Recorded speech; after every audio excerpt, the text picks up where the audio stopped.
Scenes from Jeremiah's ministry, chapter 34. Jeremiah warns Zedekiah. King Nebuchadnezzar had a large army made up of people from every kingdom in his empire. He and his army were attacking Jerusalem and all the nearby towns when the Lord told me to say to King Zedekiah, I am the Lord, and I am going to let Nebuchadnezzar capture the city and burn it down. You will be taken prisoner and brought to Nebuchadnezzar, and he will speak with you face to face. Then you will be led away to Babylonia. Zedekiah, I promise that you won't die in battle. You will die a peaceful death. People will mourn when you die, and they will light bonfires in your honor, just as they did for your ancestors, the kings who ruled before you. I went to Zedekiah and told him what the Lord had said. Meanwhile, the king of Babylonia was trying to break through the walls of Lachish, Azekah, and Jerusalem, the only three towns of Judah that had not been captured. The people break a promise. King Zedekiah, his officials, and everyone else in Jerusalem made an agreement to free all Hebrew men and women who were slaves. No Jew would keep another as a slave, and so all the Jewish slaves were given their freedom. But those slave owners changed their minds and forced their former slaves back into slavery. That's when the Lord told me to say to the people,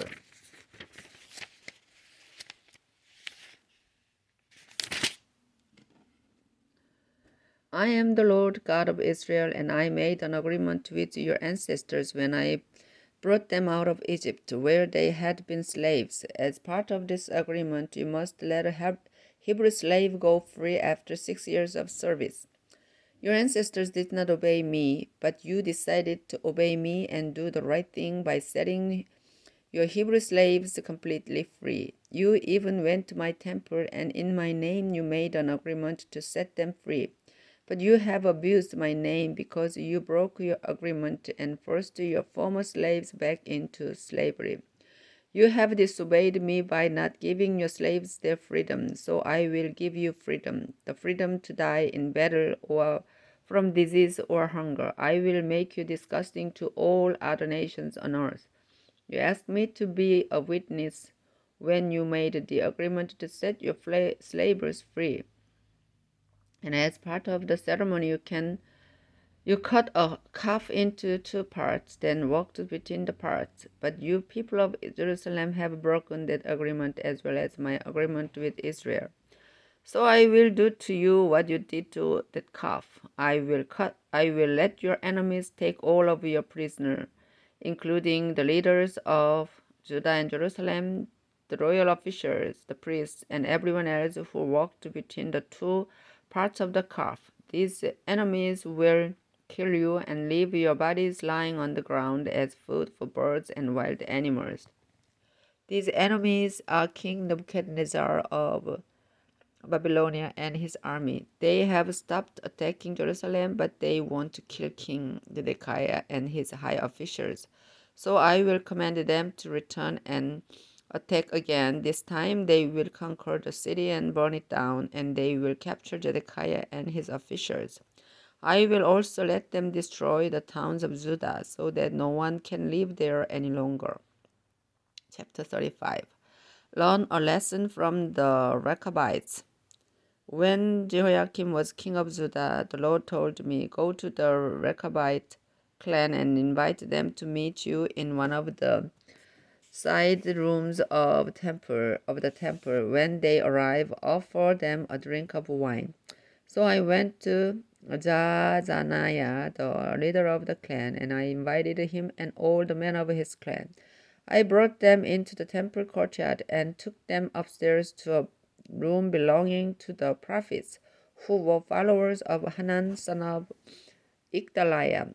It was next to a room belonging to some of the officials, and that room was over the one belonging to Messiah, a priest who was one of the high officials in the temple. I set out some large bowls full of wine together with some cups, and then I said to the Rechabites, have some wine. But they answered, no. The ancestor of our clan, Jonadab son of Rechab, made a rule that we must obey. He said, "Don't ever drink wine or build houses or plant crops and vineyards.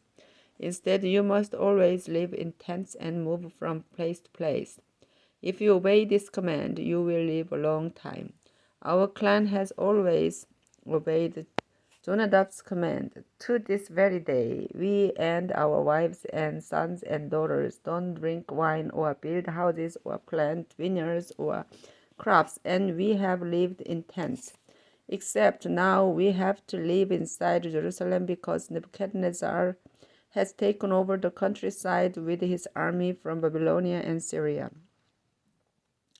Then the Lord told me to say to the people of Judah and Jerusalem, "I, the Lord all-powerful, the God of Israel, want you to learn a lesson from the Rechabite clan. Their ancestor Jonadab told his descendants never to drink wine, and to this very day they have obeyed him. But I have spoken to you over and over, and you haven't obeyed me. You refused to listen to my prophets, who kept telling you, 'Stop doing evil and worshipping other gods. Start obeying the Lord, and he will let you live in this land he gave your ancestors.' The Rechabites have obeyed the command of their ancestor Jonadab, but you have not obeyed me, your God. I am the Lord all-powerful, and I warned you about the terrible things that would happen to you if you did not listen to me. You have ignored me, so now this disaster will strike you. I, the Lord, have spoken." The Lord makes a promise to the Rechabites. Then the Lord told me to say to the Rechabite clan, "I am the Lord all-powerful, the God of Israel. You have obeyed your ancestor Jonadab. So I promise that your clan will be my servants and will never die out." Chapter 36. King Jehoiakim burns Jeremiah's first scroll.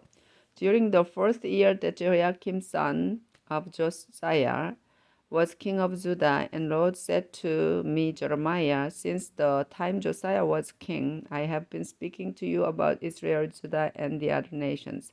Now get a scroll and write down everything I have told you, then read it to the people of Judah. Perhaps they will stop sinning when they hear what terrible things I plan for them, and if they turn to me, I will forgive them."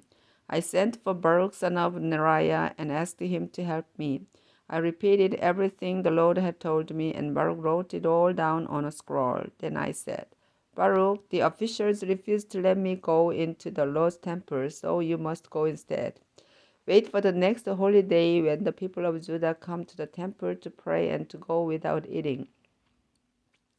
Then take this scroll to the temple and read it aloud.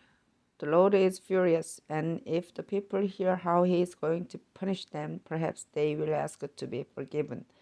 In the 9th month of the 5th year that Jehoiakim was king, the leaders set a day when everyone who lived in Jerusalem or who was visiting here had to pray and go without eating. So Baruch took the scroll to the upper courtyard of the temple. He went over to the side of the courtyard and stood in a covered area near new gate, where he read the scroll aloud.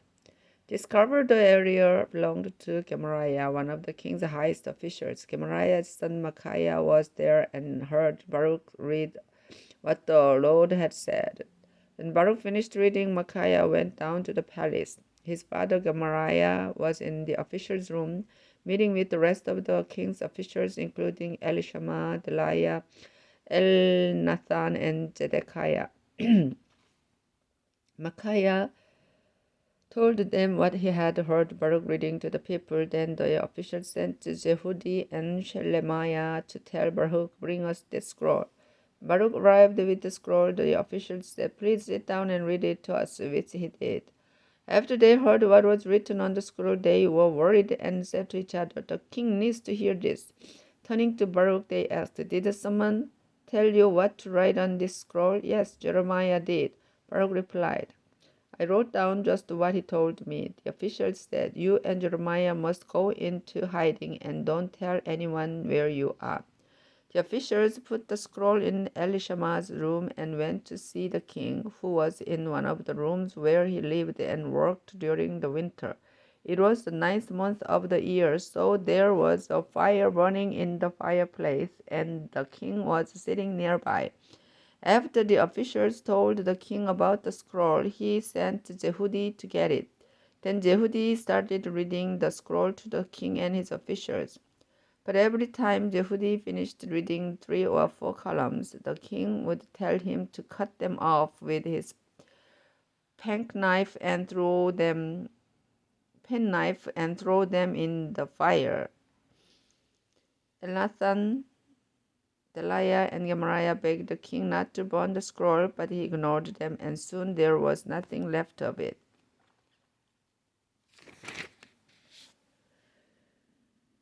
The king and his servants listened to what was written on the scroll, but they were not afraid, and they did not tear their clothes in sorrow. The king told his son Jeremiah to take Seraiah and Jeremiah and to go and arrest Baruch and me. But the Lord kept them from finding us. Jeremiah, the second scroll. I had told Baruch what to write on that first scroll, but King Jehoiakim had burnt it. So the Lord told me to get another scroll and write down everything that had been on the first one. Then he told me to say to King Jehoiakim, not only did you burn Jeremiah's scroll, you had the nerve to ask why he had written that the king of Babylonia would attack and ruin the land, killing all the people and even the animals. So I, the Lord, promise that you will be killed and your body thrown out on the ground. The sun will beat down on it during the day, and the frost will settle on it at night. And none of your descendants will ever be king of Judah. You, your children, and your servants are evil, and I will punish all of you. I warned you and the people of Judah and Jerusalem that I would bring disaster. But none of you have listened, so now you are doomed.